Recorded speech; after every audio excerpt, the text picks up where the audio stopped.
Mira, la gente confunde innovación con creatividad. La innovación son simplemente herramientas que te permiten manejar la incertidumbre, tratar de minimizar el riesgo, nunca lo puedes eliminar. Me lleva a creer que la innovación conecta con el accionar. Efectivamente, o sea, la única forma de saber si algo es innovador es ejecutándolo. Si te echan de tu pega, al otro día, ¿quién eres? Porque si tu gran carta de presentación era que eras la gerenta o el gerente de operaciones de una gran compañía, el día que dejas de serlo pierdes tu valor. Eso no puede ser. La unidad más básica que tienes de la creación de valor eres tú mismo. Si es que no sabes explicar por qué tu propuesta de valor es distinta a la del resto, la única forma de competir es por precio. Y esa es la forma más fácil de quebrar. Está muy arraigado el querer controlar las cosas y eso te genera más frustración porque chocan las expectativas versus lo que quiero versus lo que pasa. La vigilancia no es tan relevante como era antes, pero la parte que se vuelve difícil es el futuro, es la estrategia. Y esa parte tiene menos entrenamiento.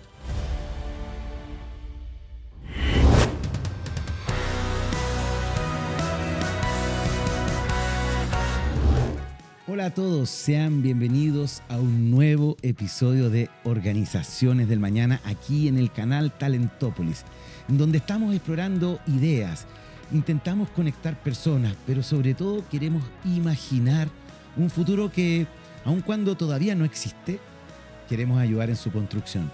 Queremos imaginar cómo será el trabajo del mañana, cómo van a ser las empresas, las organizaciones y también los profesionales.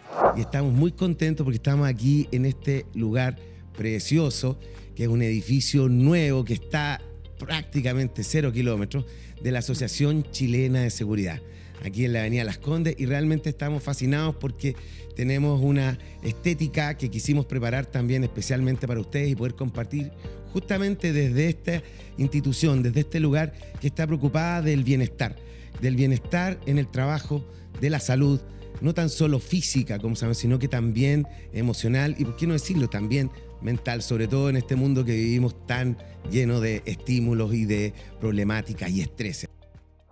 Hoy tenemos un tema que es realmente crucial, quizás es uno de los temas centrales que circunda todo lo que hemos venido conversando también a lo largo de esta temporada y que tiene que ver con la innovación, con el cómo generar, hacer cosas nuevas. No tan solo creatividad, sino que cómo innovar. Y eso implica valentía, atreverse. Y para conversar sobre este gran tema, estoy con un invitado que realmente es excepcional. Un invitado fantástico, un invitado que realmente es un experto en la materia, que ha dedicado años, por qué no decir décadas, a conectar también el mundo privado y lo público. Pero antes de decirles con quién estoy hoy día, quiero invitarlos a ver esta nota periodística que nuestro equipo ha preparado. Vamos a ver el video. Hablar de emprendimiento en Chile es inevitablemente hablar de Tadashi Takaoka. Ingeniero, emprendedor y referente del ecosistema de innovación, Tadashi ha dedicado su carrera a una idea clave. Emprender no es solo crear empresas, es resolver problemas reales. Como exgerente de emprendimiento de Corfo, mentor y director en distintas instituciones, ha sido parte del diseño de políticas y proyectos que marcaron una generación de emprendedores en Chile. Su sello es claro: método, visión de largo plazo y una convicción profunda de que el emprendimiento debe generar impacto, no solo crecimiento. Tadashi Takaoka representa una nueva forma de liderar: pensar antes de actuar, aprender antes de escalar y construir con propósito. Bienvenido a Organizaciones del Mañana.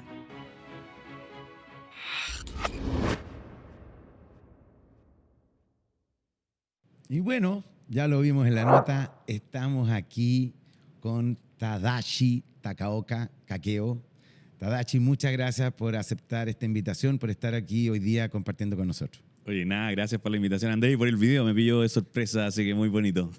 Bueno, tal como vimos en la nota, bueno, déjenme enfatizar que Tadashi es ingeniero civil industrial, magíster en gestión de operaciones en la Universidad de Chile, director del Metro Santiago, fue en un momento dado consultor estratégico, profesor universitario, ex gerente de emprendimiento en Corfo, y sobre todo ha estado vinculado en liderar iniciativas para fortalecer el sistema de innovación y apoyar startups en Chile.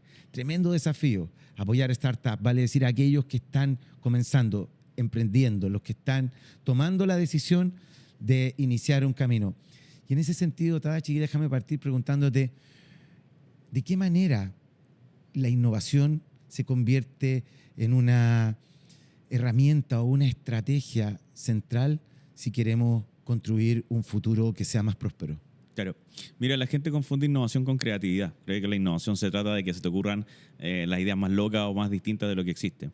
Pero con los años uno se da cuenta que eso es una concepción errónea. En realidad, la innovación son simplemente herramientas que te permiten manejar la incertidumbre, tratar de minimizar el riesgo. Nunca lo puedes eliminar, pero la razón de por qué existen herramientas de innovación es porque los que trabajamos en management o dirigiendo empresas o tratando de hacer proyectos, nos dimos cuenta que si es que el modelo de negocios no era claro, no podías usar las herramientas típicas que tenías que usar. Pues el VAN, el plan de negocios, flujos de futuros de ingresos. Eso no existe porque no sabes qué es lo que va a funcionar. Entonces, cuando uno está a puertas de la innovación, lo que tiene son hipótesis. Oye, ¿sabes qué? Yo creo que en el mundo del talento o las organizaciones deberían funcionar de esta otra forma. No puedes dar certeza de eso, pero lo que puedes hacer es ocupar el método científico para testear y probar cosas que vayan funcionando e ir descubriendo hasta que lo empaquetas comercialmente y lo haces sostenible en el tiempo. Y eso es innovación. De hecho, lo que se ha estudiado también es que mientras más loca la idea, mientras más distinto es de la cultura local, menos probable es que funcione. Por eso no se trata, a mí no me gusta tanto el concepto de pensar fuera de la caja, simplemente por el hecho de que la gente se va hacia lo totalmente diferenciado, lo totalmente creativo, lo cual no necesariamente es la característica principal de la innovación. Es más bien si es que resuelve mejor el problema y lo hace sostenible en el tiempo. Y por eso es una herramienta de estrategia, porque la estrategia al final del día es una hipótesis de cómo tú puedes tomar liderazgo en tu industria. Eso es lo que tratas de hacer. De acuerdo. Y mira, yo también, un poco estando muy, muy de acuerdo con lo que tú señalas y nos estás mostrando, yo tenía una concepción que complementa quizás lo que dices tú en términos de que la creatividad es como un ejercicio más intelectual, es pensar cosas, ¿no? Ahí la innovación tiene que ver con lo que decías tú, llevar a la práctica, vale decir hacer, pasar a la acción. Pues yo puedo tener muchas ideas, pensar, pero de ahí a hacerlo, y cuando tú dices son hipótesis que de algún modo tenemos que implementar, igual que el método científico, me lleva a creer que la innovación conecta con el accionar, conecta con el hacer directamente y llevar a la práctica. ¿Es así? Exacto. Efectivamente. O sea, la única forma de saber si algo es innovador es ejecutándolo. No hay ningún experto en innovación te puede decir, oye, sí, esto es súper innovador. Mentira. Lo que estás midiendo es que puede ser creativo, puedes tener una buena hipótesis, pero en realidad la innovación viene dada justamente por la práctica. Es tan importante que incluso cuando haces innovación social, lo que importa, algo se deja de llamar innovación y se vuelve un producto estándar cuando encuentra un modelo de negocios que puede repetirse y que puede continuar en el tiempo y que lo hace sostenible. Entonces, todas las herramientas de innovación al final a lo que te llevan es entre la idea que se te ocurrió y el cliente que estés tratando de atender, lograste hacer algo que no solo te pagaran, sino que aparte con esa plata puedas entregar un servicio de calidad o un producto de calidad que se mantenga en el tiempo. Correcto. Ahora, estaba pensando, Tadashi, ¿cómo fue que tú desde la ingeniería civil industrial, de algún modo, derivaste en dedicarte a ser también un facilitador de la innovación, de ayudar a otros también? ¿Cómo fue tu trayectoria? ¿Cómo fue tu viaje que llegaste a hacer lo que hoy día estás haciendo? Sí, o sea, fue azar. La verdad es que yo salí de la U y tenía que encontrar pega rápido, necesitaba plata. Y la primera práctica que me dieron fue una consultora de innovación, que es IGT, que hoy día se llama Inspiral. Okay. Y ese fue el primer choque. Yo no sabía nada del tema, tampoco es que me hubieran pasado mucho en la universidad. Y ahí fue aprendiendo el rubro y me fui quedando en el sentido de que después pasé a ser gerente general de una empresa, tenía 25 años, que siempre digo que si alguien te ofrece ser gerente general de una empresa a los 25 años, claramente una trampa. Wow. La empresa venía más o menos nomás y necesitaban a alguien que se encargara de ese problema que nadie quería tomar. Era un gerente general que hacía de todo. Claro, éramos tres tipos, claro, el puro título. Y al final lo que me pasó fue que fue la primera vez como que tuve que pasar del libro a la práctica. Algo muy sabio que hice ahí fue darme cuenta de que en verdad no sabía nada. O sea, a los 25 años tú todavía no tienes la experiencia como para hacerle caso a tu guata, como se dice. Entonces dije, no voy a hacer caso a mis instintos, voy a hacer caso a los libros. Y traje a la práctica, digamos, todo esto que había leído de innovación.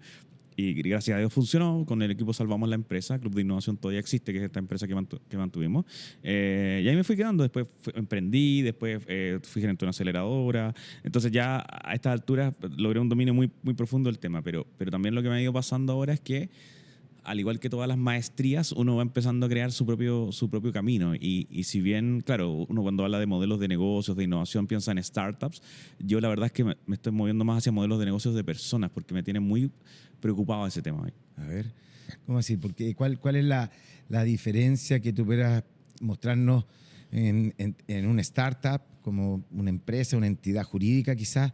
Y cuando tú dices persona, estás pensando como en esa persona natural, el individuo. Uno como profesional. Sí, lo que pasa es que A ver. el modelo de negocios que todos conocemos, el de Osterwalder, ese quién, qué, cómo y cuánto, también se puede aplicar a personas. Hay un libro que se llama Tu modelo de negocios personal, o Tu modelo de negocio en realidad, del mismo Osterwalder que hizo el libro original. Y lo que te dice es que tu carrera profesional se maneja como un modelo de negocios también. Entonces, tú tienes una propuesta de valor. Tu propuesta de valor no son los recursos que tienes. Yo siempre explico eso. Si yo vengo a una entrevista de trabajo y te digo, no, mira, lo que pasa es que yo tengo un máster y tengo 15 años de experiencia en este tema y soy proactivo y todo el tema, lo que te estoy dando es una lista de recursos que tengo, de herramientas, pero no estoy haciendo bien la conexión de qué es lo que te sirve a ti. ¿Se entiende? Entonces, por ponerles algún ejemplo, yo vendo consultoría. Hay muchos consultores de innovación. ¿Qué es lo que yo me di cuenta que la gente me compra? El hecho de que sea director de grandes empresas y consultor es algo poco común y eso permite que tienden a pensar, y efectivamente es así, de que yo entiendo mejor lo que es tratar con sindicatos cuando se hace una innovación, el cambio cultural, la complejidad. No me voy tanto hacia el producto, decir, no, es que la tecnología es que tienes que usar ya, sino que me voy más bien a, mira, esta es tu cultura, esto es cómo deberías ejecutar. Entonces, la pregunta de fondo es, ¿qué haces tú cuando te echan de tu pega? Ojalá no les toque, pero si te echan de tu pega, al otro día, ¿quién eres? Porque si tu gran carta de presentación era que eras la gerenta o el gerente de operaciones de una gran compañía, el día que dejas de serlo pierdes tu valor. Eso no puede ser. O sea, cada experiencia que vas teniendo va quedando dentro, va armando una propuesta de valor. El problema está en que la gente no es consciente de eso. Entonces, solo el ejercicio de hacer su modelo de negocio personal te ayuda no solo a entender cómo presentarte, cómo protegerte frente a la incertidumbre, porque el día de mañana tal vez tengas que ser emprendedor, tengas que ser independiente, sino que también te permite enfocarte en dónde tengo que poner mis fichas. ¿Sí? De acuerdo. Entonces, es algo que últimamente me ha estado obsesionando desde el temor de que he visto muchos amigos, gente cercana y no tan cercana, que me siguen en mis canales y me dicen, oye, ¿sabes qué? Me sacaron de mi pega, nos podemos juntar a un café o te puedo contar mi historia. No siempre tengo tiempo, pero las veces que he podido, le digo, bueno, cuéntame tu historia, ¿qué pasó? Y te cuentan puras cosas buenas. No, yo fui el que armó toda esta área, yo fui el que armó este proyecto. Bueno, la pregunta es ¿por qué te echaron entonces? Y nada, mi área se cerró, contracción del mercado, la materia prima que es la base de mi negocio cayó de precio. Son puras razones que no tienen externas. O sea, y me parece descorazonador que al final dices, chuta, esto no tiene nada que ver contigo. O sea, entonces, trabajar duro como un mecanismo de mantenerte en la empresa parece no ser tan efectivo. Lo que a mí me parece más efectivo es trabajar duro y enfrentar riesgo en pos de crear un mejor modelo de negocios personal, de tener una mejor carta de presentación a futuro. De acuerdo, y en ese sentido, esto de tener un modelo de negocios personal como el profesional de portafolios, que unos años atrás hablábamos de este profesional que uno sale al mercado con su maletín de habilidades y talentos a ofrecerlo para aportarle valor a alguien más. ¿Cómo eso se conecta o se relaciona con algo que hemos estado viendo mucho en el último tiempo, el personal branding o esto de la marca personal? Sí. Tú de algún modo estás diciendo, hay más personas que tienen que trabajar su marca personal que empezar a generar startups. Claro. ¿Esa es la conexión? Yo te diría que no todo el mundo está llamado a ser una startup. Hacer un emprendimiento es bien tenso. Los sueldos que hay que pagar, pucha, la gente que defraudas. Hay un montón de situaciones que no todos están curtidos para ello. Y no hay ningún problema con eso. Entonces, el mundo se te presenta como o te empleas o haces una startup o un emprendimiento. Y yo creo que hay una capa intermedia, que es la gente que no se siente tan cómoda con eso, pero que o ya jubiló y tiene expertise y puede ayudarte y asesorarte, o es una empresa de una sola persona que tiene una cosa controlada porque lo necesita para vivir. Y eso no requiere que tú seas el tipo más conocido de tu rubro, sino que requiere que la gente sepa interpretar quién eres. Entonces, esto es como la del gaffiter que es bueno y tú dices, oye, ¿tenía un buen gaffiter que me Claro. recomiende? Sí, mira, don Juanito aquí lo hace bien. Ese caballero tiene un modelo de negocio personal que se basa en una buena atención que permite que sus canales, las personas con las que ha trabajado, lo incentivan a otros canales y se va ramificando hasta que logra un modelo de negocios personal. Entonces, lo que trato de sacar de por medio es esta tensión que hay con la innovación y el mundo de emprendimiento. O sea, si alguien nos escucha y está empleado y dice, bueno, esto no es para mí, ¿para qué vamos a hablar de innovación? Si a mí me toca control de gestión, ¿para qué voy a hablar de modelo de negocio si es que yo ya lo tiene mi empresa y me paga mi sueldo? Y ese es el cruce que yo hago, que digo, no estás a salvo, no estás a salvo de la incertidumbre. Por mucho que no te toque vender, por mucho que no te toque la innovación, vas a enfrentar incertidumbre. En tu próxima entrevista de trabajo, si postulan 100 personas y en un solo puesto, tienes un 1% de probabilidades de quedarte con ese puesto. Entonces, si a eso no hay incertidumbre, no sé lo que es. Y eso es lo que trato, que la gente solo sea consciente de lo que quiere. Incluso si tu modelo de negocios es quiero morir en esta empresa, quiero quedarme y jubilar en esta empresa y después retirarme. Ningún problema, pero eso requiere ciertas acciones específicas. De acuerdo. En definitiva, el preguntarse o el plantearse o al menos definir un modelo de negocios personal es una herramienta también en sí misma, porque te da la libertad, por lo que escucho y por lo que estoy aprendiendo, lo que me estás diciendo ahora, te da la libertad, bien digo, de que si pasa cualquier cosa, al final te tienes a ti mismo, te sostienes a ti mismo y tú puedes también vivir generando algo, un impacto en otro, y no necesariamente con una startup que involucra, aunque sea una mini estructura, otros. Involucra coordinar acciones, involucra invertir, ya sea en una oficina o en alguna parte del equipo de trabajo. El estar como en el solitario, vamos a decir como un lobo solitario, también es una alternativa no tan solo viable, sino que además pueda tener éxito en este mundo de hoy. Claro, porque lo único que tú tienes control es sobre ti mismo, cómo te capacitas, el esfuerzo que le pones. El resto ya son añadiduras. Si tú te metes a una empresa, claro, das lo mejor en tu puesto, pero no depende de ti la salida. Como dijimos, si haces una startup, depende si le apuntaste bien al mercado. Hay muchas cosas que no dependen de ti. Entonces, esta es una forma de la unidad más básica que tienes de la creación de valor, eres tú mismo.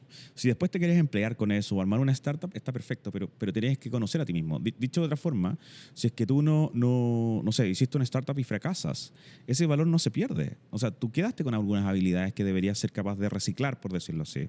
Entonces, esa es la lógica detrás de mirar el modelo de negocios personal. Lo otro que me pasa es que si tú le preguntas a la gran mayoría cuál es su modelo, su propuesta de valor, por ejemplo, por qué te deberían contratar a ti o por qué te deberían comprar a ti, probablemente usen conceptos como hago que las cosas pasen, soy proactivo, no sé, si soy experto en innovación, oye, yo tengo metodologías de innovación que te pueden ayudar para cumplir tus metas, pero uno de los temas no es que esa propuesta de valor esté mal, sino que es genérica y por ende cualquier otro experto de tu área podría decir lo mismo.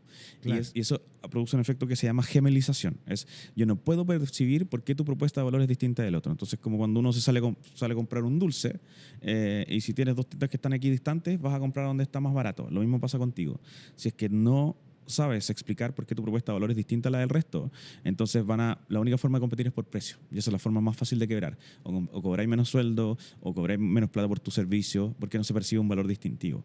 El tema está en que el ejercicio de mirar tu historia hacia atrás y poder definir una propuesta de valor distintiva no es tan fácil. No. Requiere autoconocimiento. Por eso yo recomiendo mucho ir al psicólogo. La gente cree que el psicólogo es como para ir a ¿cómo se llama?, tratarse de enfermedades muy graves, y en realidad no. Es una forma de autoconocimiento que creo puede ayudar mucho a que tú mires tu historia y digas, oye, en esto yo soy bueno, o estas historias se cruzan, para dar una propuesta de valor muy, muy personal. Correcto. Y fíjate, bueno, te encuentro toda la razón y el autoconocimiento, el conocerse a sí mismo, es un ejercicio que nunca termina, porque incluso uno podría sorprenderse de sí mismo, incluso uno podría llegar a descubrir ciertas habilidades, ciertos talentos que a lo mejor no sabía que tenía, y la manera de hacerlo es ponerlo en práctica. Por eso me gusta lo que tú estás planteando. Sí. Mira, justo ayer estaba hablando con unos chicos de universidad que me decían que querían hacer consultoría. Estaban saliendo de la U, ingeniería comercial, y me decían, eran 3 chicos que me decían, mira, nos gustaría hacer consultoría. Ok, ¿dónde quieres hacer consultoría? No, me dijeron que en el mundo de los mini markets no hay mucha consultoría y que podríamos meternos ahí. Yo les decía, mira, piénsalo al revés en realidad, sobre todo a tu edad.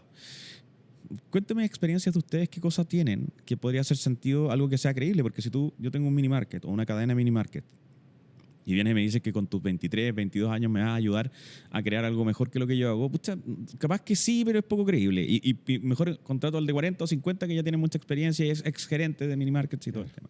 Entonces, la propuesta de valor tiene algo de credibilidad, y esa credibilidad viene dada por tu historia. Entonces le decía a estos chicos, cuéntenme ¿qué es lo que han hecho con sus vidas más allá de estudiar y si sacaron buenas notas? Y me dijeron, no, mira, nosotros fuimos del centro de alumnos, aparte hemos participado en actividades sociales, no sé qué, y me contaron una serie de cosas que ellos hacían, lo cual a mí me dio a entender que ellos en la práctica tenían muchas acciones. Primero eran súper proactivos. Solo el hecho de conseguirse una reunión con alguien como yo ya demostraba proactividad. Habían hecho muchas cosas. Y decía, mira, ¿sabes qué? Si yo fuera el papá de un cabro que lo veo perdido, capaz que estaría dispuesto a pagarles a ustedes para alguna metodología que desarrollen para decir, oye, pues usted, señor, por muy por muy bueno que sea en su relación con su hijo, por muy capo que sea en su rango de trabajo, no sabe lo que es ser un chico de 24 o 23 años hoy día. Por ende, es más probable que ese niño escuche a otro joven de 23, 24 años y tal vez por ahí sí tiene una propuesta de valor diferenciada. Entonces, la gente piensa que la propuesta de valor diferenciada viene dada porque tuviste o altos cargos o lograste una startup gigante, súper exitosa, y si no lograste eso, no tienes casi que derecho a tener una propuesta de valor distinta. Y eso no pasa por eso. La parte que sí lo hace difícil es que hay dos cosas que complican esta conversación. Uno es, como uno está tan acostumbrado a hacer lo que hace, considera que no tiene valor porque dice, oye, esto es súper fácil y si se lo cuento a alguien le estoy contando algo obvio, cuando en realidad no es tan así porque es porque tienes mucha expertise y identificar eso requiere ojos de afuera. Y el segundo tema tiene que ver con que la gente solo mira el mundo profesional y no mira su mundo personal. Por ejemplo, me ha tocado hablar con mujeres que te cuentan su historia profesional y dicen, no, mira, no tengo nada destacado, no le sacan el lustre, pero le preguntas por cosas personales y dicen, no, mira, yo fui madre adolescente y tuve que sacar a mi hijo adelante y estudié. Y son cosas que importan en la propuesta de valor porque son historias de esfuerzo, de proactividad. Es súper distinto decir, oye, yo soy una persona responsable, a decir, oye, yo crié a mi hija sola y la saqué adelante, listo. No necesita convencerme que usted es una persona comprometida y responsable porque hay acciones que hablan más fuerte que ti.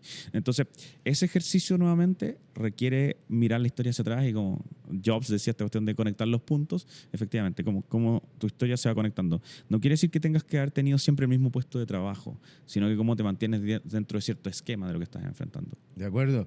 En definitiva, para tener una propuesta diferenciada de valor, tiene que ver o hay un papel que juega la especialización, sí. El ser distinto o especializado en algo, porque en el genérico, de repente como que uno se pierde, queda como tan genérico que es un poco gris.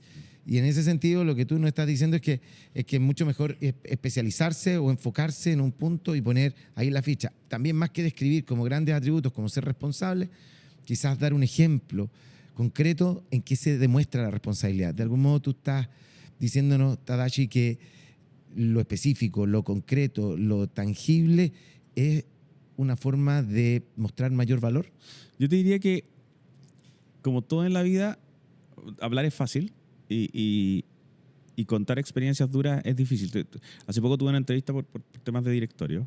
La entrevista más dura que he tenido en mi vida. Es como un juego totalmente distinto de las entrevistas de otro tipo, porque tienes que tener una gama de capacidades, no eres súper especialista en una cosa, sino que tienes que tener una amplitud. Aparte hay un tema de edad, los directores de empresa en general tienen 60 años, yo tengo 41.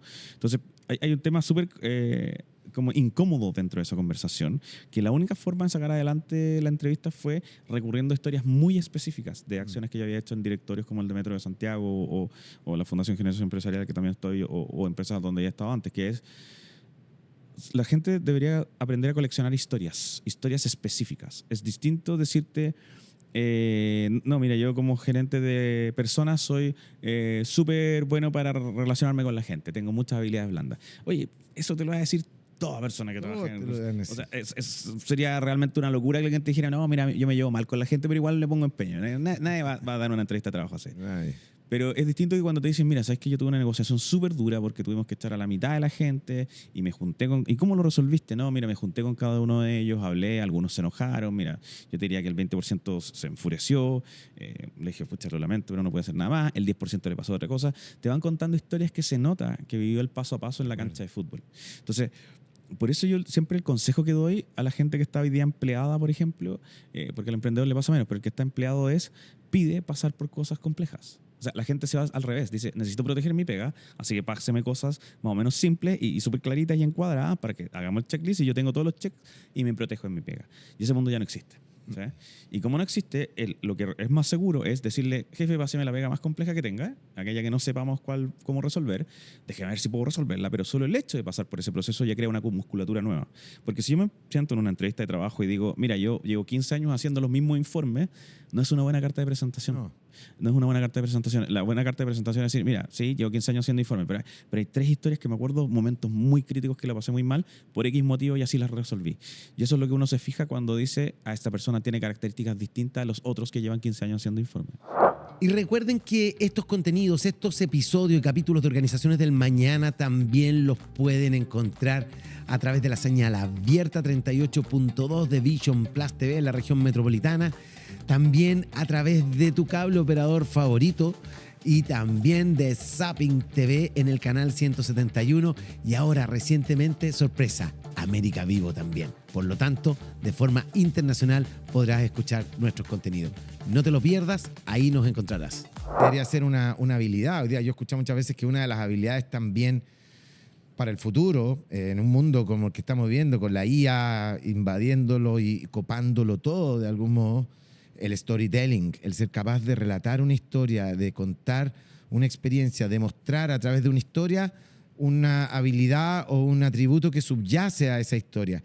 Y es además una manera de ponerlo en la práctica para que el otro que te está escuchando se imagine eso. Claro. Y cuando tú dices coleccionar historias, estaba pensando, Tadashi, y bueno, como muchas veces pasamos de largo y no vamos atesorando esas experiencias que tenemos y que pueden ser muy valiosas el día de mañana a la hora de mostrarlas, y tiene que ver con el conocimiento de sí mismo que decías tú. Así es. Entonces, al final la forma de conocerse es enfrentarse. Ya. O sea, todos pensamos que cuando nos van a asaltar uno va a reaccionar y le va a quitar casi que el arma a la persona y ahí va a salir corriendo o lo va a atrapar y lo va a reducir, y al momento que te asaltan te das cuenta que no sabías actuar en la situación. Claro. Y es una exageración, pero pasa lo mismo en la vida. O sea, todos pueden decir, no, si yo sé manejar el estrés, sé manejar puntos críticos. No, en realidad tienes que enfrentarte a ese momento. Claro. Tienes que enfrentarte a situaciones que sean complejas, y el consejo más básico que les puedo dar es: busquen situaciones complejas. Por eso a mí me gustaba lo que decía el fundador de AliExpress, que decía, Alibaba en realidad, que decía, cuando partas tu carrera profesional, trata de no meterte en una gran empresa. Entra en una startup, un emprendimiento chiquitito que te toque hacer de todo. Claro. Porque si no, aprendes a hacer solo un engranaje. De acuerdo. Y eso es peligroso. Siempre a nosotros nos educaron diciendo, si tú te hiperespecializas, te van a contratar, o es más probable que ganes. Pero la verdad es que lo que muestra la data, hay un libro que se llama Amplitud, en inglés se llama Range. Ya. Y este libro demuestra con datos que la gente que tiene diversidad de capacidades es la que probablemente le va mejor. De acuerdo. De hecho, no sé, mostraban estadísticas, con la que me acuerdo es que los premios Nobel, cuando tú comparas un premio Nobel versus un académico muy destacado en su universidad pero que nunca llega a ese nivel, en los premios Nobel hay un 60% más de probabilidades que tengan un hobby no relacionado con su campo de acción. De acuerdo. Entonces, la gente te dice, no, es que usted tiene que ser un hiperespecialista, y esto es lo que enfrentan en todo el mundo. Los pobres doctorados, PhD que se van y vuelven y no encuentran trabajo, eso piensan que es Latinoamérica nomás, pero pasa en todo el mundo. Esa hiperespecialización a veces te juega en contra. No, estoy muy de acuerdo contigo. O sea, lo hiperespecializado no, pero este generalismo de hartas cosas también te provee de más herramientas y vas encontrando las profundidades de acuerdo al caso, en la casuística que te pueden. Pero no creer que especializarse tan profundamente, porque también eso te disminuye o te acota el scope, Claro. la posibilidad de accionar en otros campos. Y ahí, o sea, si vamos a ser músicos, puedes ser especialista en guitarra, pero también si tocas piano, flauta y batería, puedes armar... Sí, te da otra profundidad. Lo que pasa es que, y esto es algo que la gente no siempre percibe, hay un libro que habla de Bill Campbell, que es el coach de Silicon Valley, que es el único tipo que Jobs se supone que escuchaba y se daba vueltas con él para que lo mentoreara. Y él decía, el trabajo más importante que tiene un gerente general es conectar puntos que para el resto son invisibles. O sea, cómo tú conectas situaciones o tendencias que el resto no está mirando. De acuerdo. Entonces, eso requiere saber de varios campos, porque si eres hiperespecialista, solo te quedas en el ámbito de tu acción y no puedes hacer ese cruce. Y lo que me he dado cuenta, si las capas que menos pagan son aquellas que requieren un trabajo muy puntual. Las capas que más pagan son aquellas que tienen que hacer relaciones no naturales. Y eso es una habilidad también. Y en este sentido, ¿qué rol crees tú que está jugando hoy día la educación, las carreras universitarias, las instituciones de educación, no tan solo superior, también a nivel escolar, en lo previo? ¿Estarán entregándose los contenidos y la formación que requieren o que van a requerir los profesionales del mañana en el mundo que viene? ¿O quizás será que todavía los currículums están tan desactualizados que estamos preparando personas para un mundo que ya no va a existir? Es muy difícil predecirlo, por supuesto, pero hay discusiones que creo que son interesantes de tener. Lo primero es entender que hay situaciones que en el pasado funcionaban y hoy día se volvieron a convertir en hipótesis. Por ejemplo, si usted termina la universidad y le dan un título, va a tener mejor empleabilidad que alguien que no pasó por la universidad. Esa era la máxima bajo la que vivíamos todos los que estudiamos en la universidad. Y hoy día la data te muestra que eso no es cierto. En el estudio que hicieron en Chile, un 40% de las carreras de los que pasan por la universidad no se alcanza a pagar para toda la inversión que fue. ¿Sí? Entonces, tenemos cesantía ilustrada también. Tenemos cesantía ilustrada. Hay un paper en el MIT que se llama Expertise, que demuestra que la IA produjo un salto en la en las capacidades y experiencia que tienes que tener para conseguir tu primer trabajo. ¿Por qué? Porque toda la capa más base la hace la IA ahora, entonces necesitas más arriba. La otra noticia interesante es que pero necesitas menos cosas para llegar a gerente, porque hay más cosas que hace la IA y por ende necesitas a alguien menos especialista, pero por ende tienes más accesos, pero te pagan menos. ¿Se entiende? Entonces, todo ese cambio de hipótesis es bien frustrante, porque lo que está pasando tras bambalinas es que la universidad te mira y te dice, oye, pucha, no estás consiguiendo pega. Y tú dices, oye, pero usted me dijo que si yo estudié estos 4 años iba a conseguir algo. Y dice, sí, disculpa, es que ocurrió un cisne negro. Estos cisnes negros son los escenarios no esperados, sorpresivos, y te dice que fue la IA. No tenía cómo predecirlo. Ahora, lo importante de eso es qué hipótesis tienes tú como ya sea como padre de niños que estudian o como la persona que estudia, qué hipótesis tienes frente a eso. Por ejemplo, tengo un hijo chiquitito, Akira, de 5 años, ahora lo metimos al colegio. Y hubo una discusión con mi esposa de ¿debería ir a un colegio bilingüe o no? Mi postura era que no, porque en el futuro tú te vas a poner no sé, tus lentes van a traer integrado una cuestión que te va a hablar en el idioma que sea y lo va a traducir simultáneamente. Por ende, creo que va a tener poco valor el conocimiento técnico idiomático. Pero mi esposa tenía otra postura que también me pareció interesante, que dijo, es que no es el tema si habla o no inglés. El tema es el cambio estructural mental que requiere aprender otro idioma. El entrenamiento del cerebro de algún. Entonces ahí empieza la discusión de chuta, quiero A o quiero B y cómo voy a probar ese espacio. Dicho eso, yo creo que ninguna educación en el mundo hoy día está preparada para lo que viene. Sí creo que hay cosas medias claras ya, por ejemplo, el conocimiento técnico yo creo que va a tener cada vez menos valor. A mí nadie me va a preguntar en metro cómo arreglar un tren, no tengo idea, pero capaz que en el futuro con los lentes correctos pueda verlo y sea capaz de arreglar un tren porque una IA me va a ir guiando con realidad aumentada. Claro. El tema de que hoy más que nunca lo más importante es la pregunta y no la solución, porque la solución te la va a dar una IA. Entonces, ese tipo de cambios e hipótesis deberíamos integrarlo más o menos rápido porque es poco probable de que no vayamos en esa dirección. De acuerdo, y en ese sentido, esto como de incorporar a la IA y a las tecnologías como un aliado, como alguien que no nos viene a reemplazar, sino que nos viene a complementar o incluso a potenciar, como se ha dicho. O sea, puedes arreglar cualquier cosa hoy en tu casa con un video tutorial de YouTube incluso, o más aún si te está orientando y guiando. ¿Cuáles serían entonces los atributos que va a requerir ese humano en interacción con una IA? Así como decías tú, hacer el prompt, hacer la pregunta. ¿Será que el aprender a comunicarnos con esas máquinas es parte de una de las habilidades y una de las estrategias en el modelo de negocio personal que uno debería pensar? Sí, hay 3 cosas que yo te diría que son claves en mi experiencia personal. Con lo poquito que llevamos de uso de IA, yo creo que estamos recién como en el paso 1 de 1000 de todo lo que podemos hacer. Pero hay 3 cosas que yo creo que son interesantes. Primero es, ¿cómo dejas que la IA te conozca? Con todas las discusiones éticas y de privacidad que hay. Debería meterle todos mis datos, no debería metérselos. Yo elegí meterle todo. Entonces, uso ChatGPT y tengo una pestañita que no sé si saben, pero puedes hacer proyectos en ChatGPT donde guardas toda la información sobre un tema. Y tengo una lámina que se llama Estrategia Tadachi, que es básicamente me va conociendo. Entonces, cada vez que escribo un post, lo guardo ahí. Cada vez que estoy en un proyecto y tengo que tomar decisiones, le digo cómo lo estudié. Le subo información de mi currículum, le digo que lea mi LinkedIn. Entonces, ya empieza a entender bien quién soy y me ayuda, y todo ese resguardo de data le ayuda a, si le pregunto, oye, ¿qué crees que tengo que hacer en estas situaciones? Me da una respuesta más o menos considerando lo que yo tengo que hacer. Obviamente, mientras más años pasan, conociéndote, como te va conociendo más, claro. Exacto. Y es una solución hecha a la medida. No sirve para que otro le consulte qué decisiones tiene que tomar, porque todos somos distintos, tenemos distintos miedos, distintos metas. Entonces, la primera es cómo inyectas información para que la IA te conozca. Algunas veces es pasiva, porque tú apretas autorizo para que cierta cosa. No sé, claramente tus mails de Google están siendo leídos hoy día por la IA y eso es pasivo, y hay otras que tienes que ser activo en eso.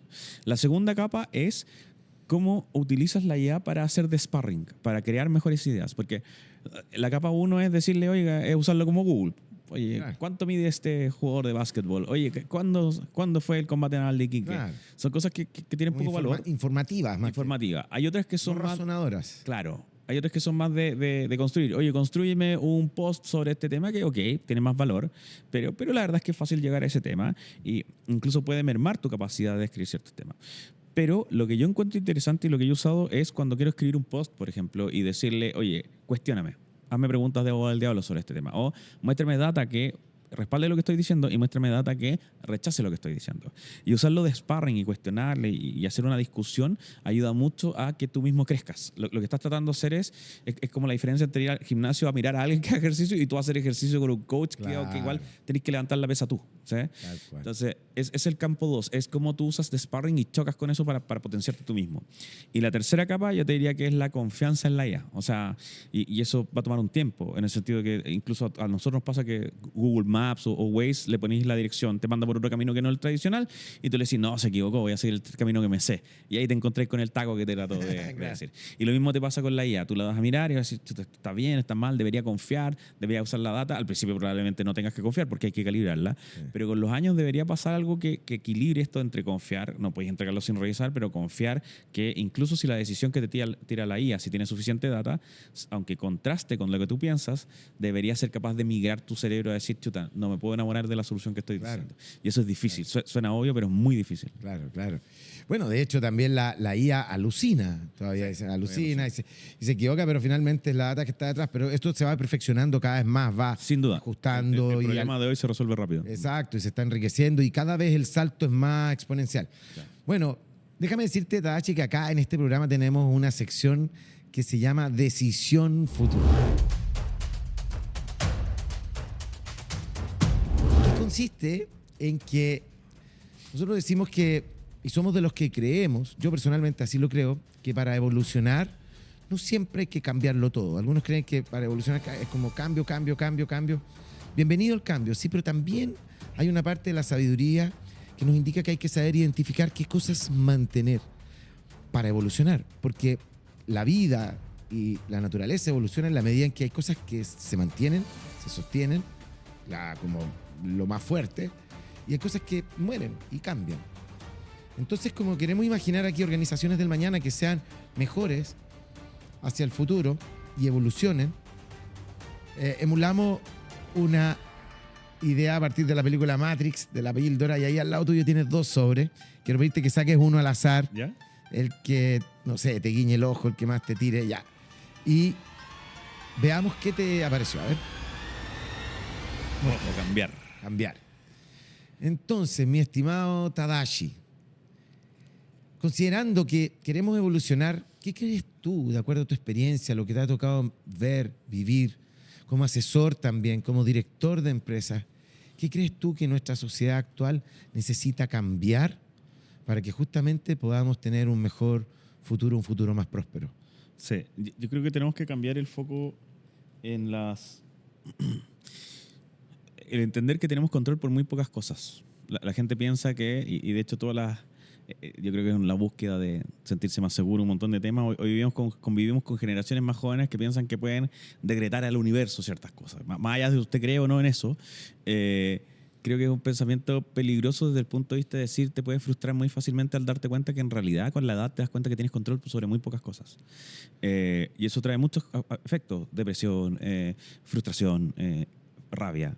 Yo creo que algo que tenemos que cambiar es reconocer que hay muy pocas cosas que podemos tocar y enfocarnos en eso. O sea, tú te puedes enfocar en lo que estudias, te puedes enfocar en dar tu mejor esfuerzo, pero no te puedes enfocar en que el otro responda a ese esfuerzo, no te puedes enfocar en que tu jefe reconozca tu trabajo, tienes que usar técnicas para que tratar de que lo reconozca, pero si no pasó, dar vuelta a la página más o menos rápido.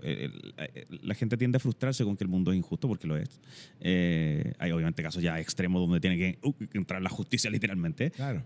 pero en el día a día no nos tocan esos casos en general, nos tocan más casos donde uno convive en un espacio en el cual al final ocurre una especie de victimización donde la sociedad está contra uno. Y yo te diría que una vez leí que la gente que percibe que tiene buena suerte, en realidad es simplemente porque hace más cosas nomás.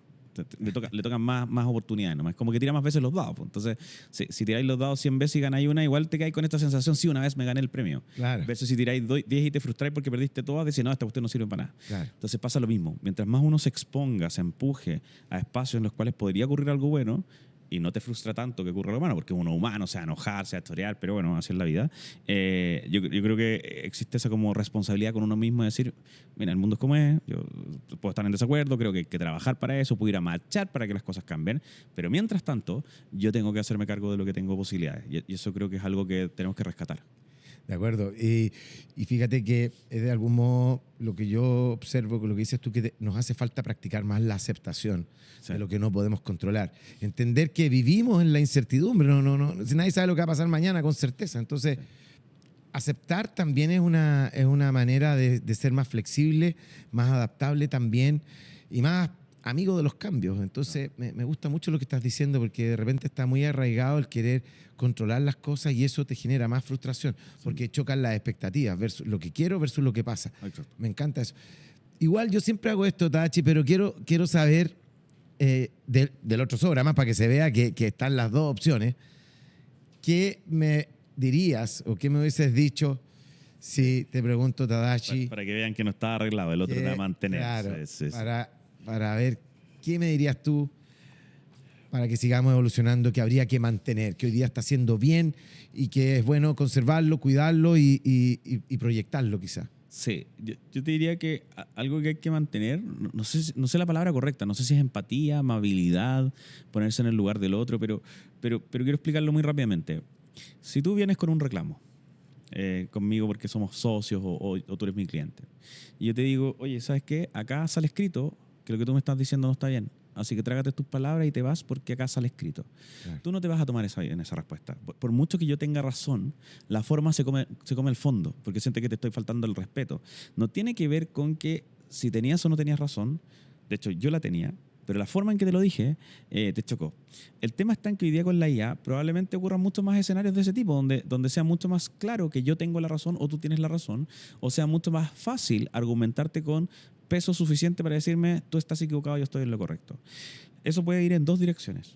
O hace más eficiente todo porque no tenemos que seguir discutiendo porque ya es más o menos claro el argumento, o que produzca mucha frustración y yo termine tratando de darte una lección. Oye, ¿sabes qué? Tú tenías razón, pero igual me caíste mal, igual voy a tratar de pegarte por otro lado. Entonces, lo que creo que hay que mantener es esa humanidad. Lo que creo que hay que mantener es que por mucho que la data nos vaya superando, la velocidad con la que se entienden las cosas sea mucho más rápida, la identificación de información falsa vaya mejorando, creo que hay que mantener esa humanidad de cómo decimos las cosas, de cómo entendemos que el otro es un ser humano que al final lo que quiere es respeto.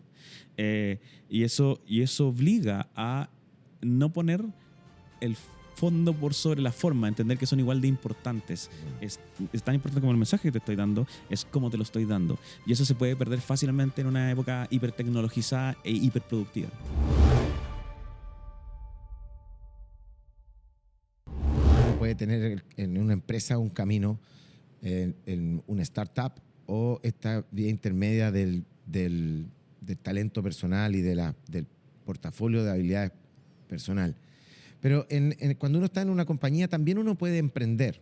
Sí. El concepto del intrapreneurship, el intraemprendedor. Así es. Y conectando con esto que tú recién nos decías de lo que hay que cambiar, lo que hay que mantener, ¿de qué manera crees tú que un emprendedor en una compañía puede tener éxito adentro de la empresa, a sabiendas que también tú mismo has dicho varias veces que, y lo que he escuchado de tus charlas, de tus videos, que es importante fallar, sí, equivocarse, sí, de algún modo para aprender. Sí. Pero un intraemprendedor tendrá que fallar, porque si falla a lo mejor lo pueden despedir. Sí. O sea, sin lugar a dudas... Te pongo ahí en un dilema, perdona, pero... Sí, no, está perfecto. Sin lugar a dudas, ser intraemprendedor es riesgoso. O sea, como todo en la vida. Lo que pasa es que, de nuevo, la ausencia de riesgo es extremadamente peligrosa. La ausencia de riesgo produce una grasa laboral que es, no sabes cómo manejar momentos duros. Te sabes la receta del libro, pero no sabes cómo manejar momentos duros. Entonces, ser intraemprendedor, el otro consejo es que si les ofrecen ser intraemprendedor, lo tomen. Y después pregunten qué gano con eso, pero tómenlo porque claro, es de los pocos cargos en la organización que te permite moverte transversalmente, tenés permisos que el resto no. Tenés más derecho a equivocarte, porque siempre puedes jugar la carta, bueno, pero de esto se trata, o si estoy tratando de recorrer un camino que se puede equivocar. Obviamente la institución te puede traicionar, entender mal el tema, eso lo tendrás que leer tú en el ambiente. Pero para mí es una de las formas más seguras que tienes de protegerte tú mismo en tu carrera, hacerte deseable como empleado. Entonces, yo hoy día hago consultoría con grandes empresas y una de las métricas que uso es cuántos intraemprendedores han pasado por el proceso. Porque le digo, oye, es una capacidad, es un tipo de personaje distinto que tienes en la organización que deberías usarlo para otras cosas después, que mentoree, que cuestione, queda con un chip mental medio distinto. Entonces, no hay nada que pueda decirles para decir, no es tan riesgoso como ustedes creen. No, sí es riesgoso y lo tienes que hacer igual. De acuerdo. Y fíjate que precisamente una de las cosas que hablamos al principio, que la innovación implica correr riesgos, implica valentía, atreverse a innovar. Una empresa, una organización que tenga más intraemprendedores, también me tiendo a pensar de que tiene más probabilidades de ser más innovadora. Sí. Porque al estar intraemprendiendo, un colaborador, un ejecutivo, un profesional, un gerente incluso, está también empujando su proyecto personal con el de la organización, lo que hace que los objetivos se alineen de algún modo. Mira, ¿Sí? yo te diría que uno de los grandes temas es que hay un libro que se llama El dilema del innovador, de Clayton Christensen, que es como el padre de cómo acuñó el concepto actual de innovación disruptiva y todo el tema. Si bien Schumpeter, el original, él como que lo trajo más masivamente. Y una de las cosas que dice en ese libro es que si tú no haces innovación, si te duermes en los laureles porque ocurrió una innovación en el pasado y así creció la empresa, como está pasando, por ejemplo, en el retail en Chile, con mucho retail, pierdes talento. Pierdes talento porque todos los seres humanos nos aburrimos de hacer siempre lo mismo y de no tener oportunidades de cambio. Puede ser que en estos momentos de crisis uno se aguacha un poco más, como se dice en Chile, porque tiene miedo de salir, pero apenas las cosas mejoran, uno empieza el éxodo, digamos. Entonces se quedan los que quieren vivir de forma más segura, que no es lo que realmente quieres tener en tu organización, y los que realmente saben correr riesgo de hacer cosas grandes se van porque se aburren o emprenden o se van a otra compañía que tenga más fama de hacer eso. Por eso el proceso de generar intraemprendedores, de innovar, es un fin en sí mismo desde el punto de vista cultural. Independiente que también tienes que tener resultados para el EBITDA, financieros, todos los que tú quieras. Pero hay un tema de que queda la esperanza cultural adentro de la organización de decir, acá se pueden hacer las cosas de forma distinta. Alguien en algún minuto me puede dar la oportunidad de demostrar quién realmente soy. Lo encuentro muy inspirador porque, de hecho, yo que estoy hace 25 años en el mundo de la consultoría de recursos humanos, decían recursos humanos, imagínate, recursos, del talento humano, del capital, de la gestión de personas. Una de las cosas que uno siempre escucha también en las empresas, esta queja a veces de los gerentes, como que cuesta ver oportunidades o uno va a tender a hacer lo que el jefe dijo, lo que dicen los protocolos. Cuando tú das espacio a la libertad a través de proyectos y los ejecutivos profesionales emprenden, haces que la compañía también, con las correctas metodologías, alcance velocidades que pueden ser enormes. Oye, ¿sabes qué?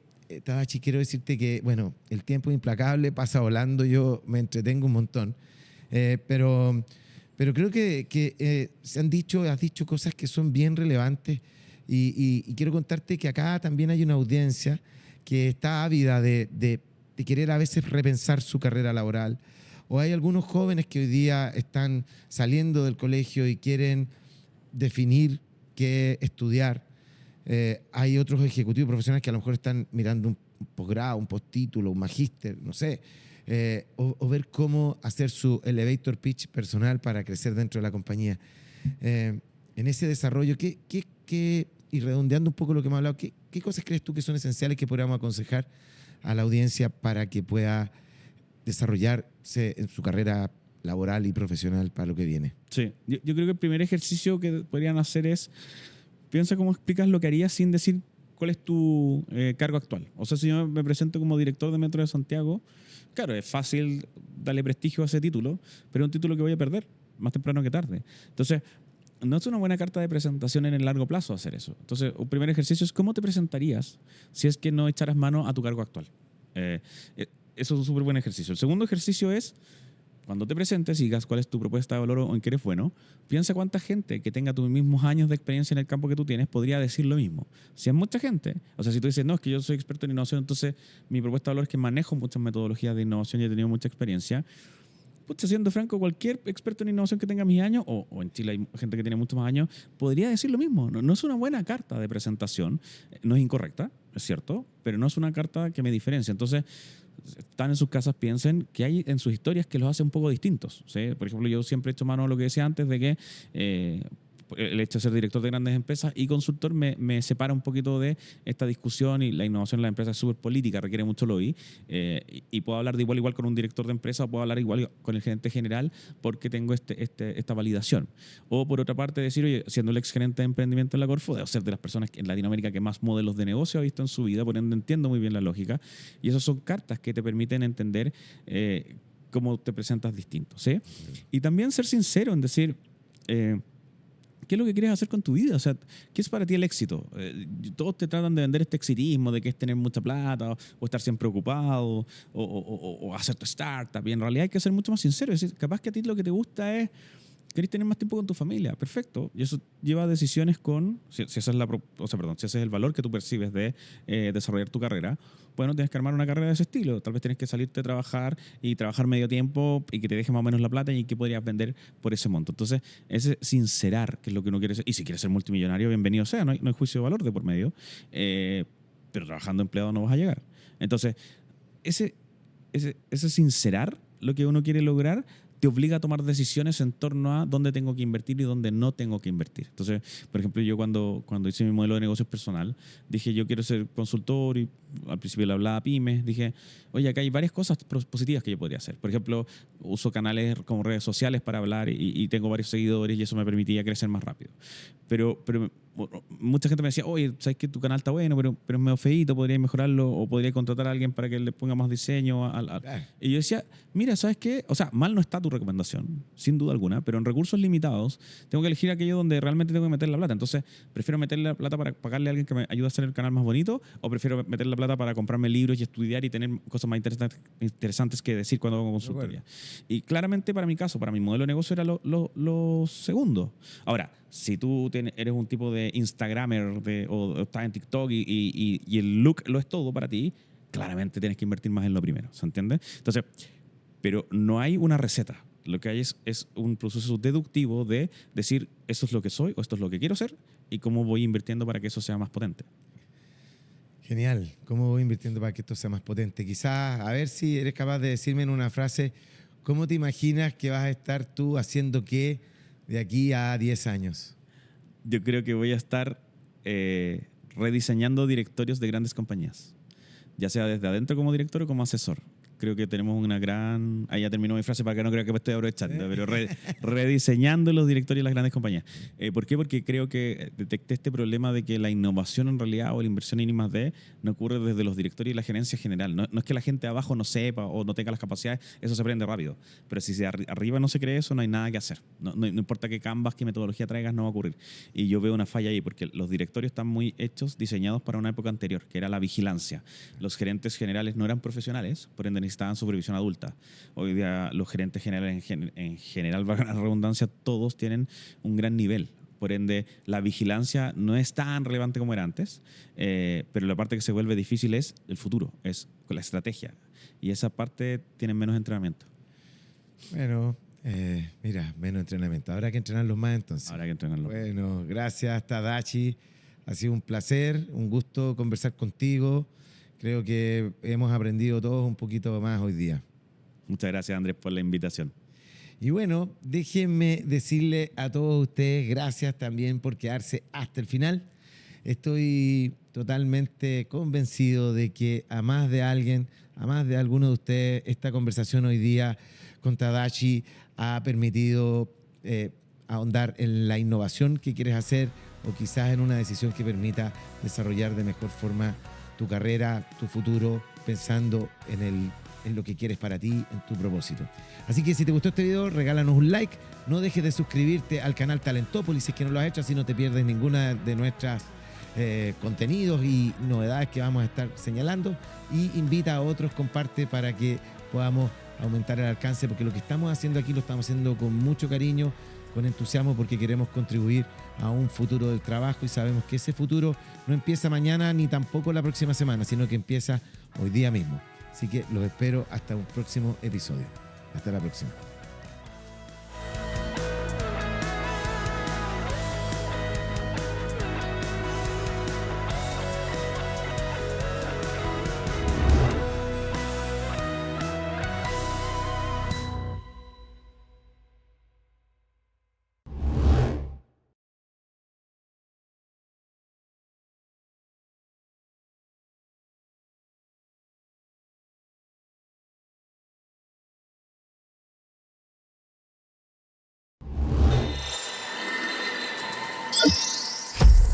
Talentópolis. El futuro del trabajo es hoy.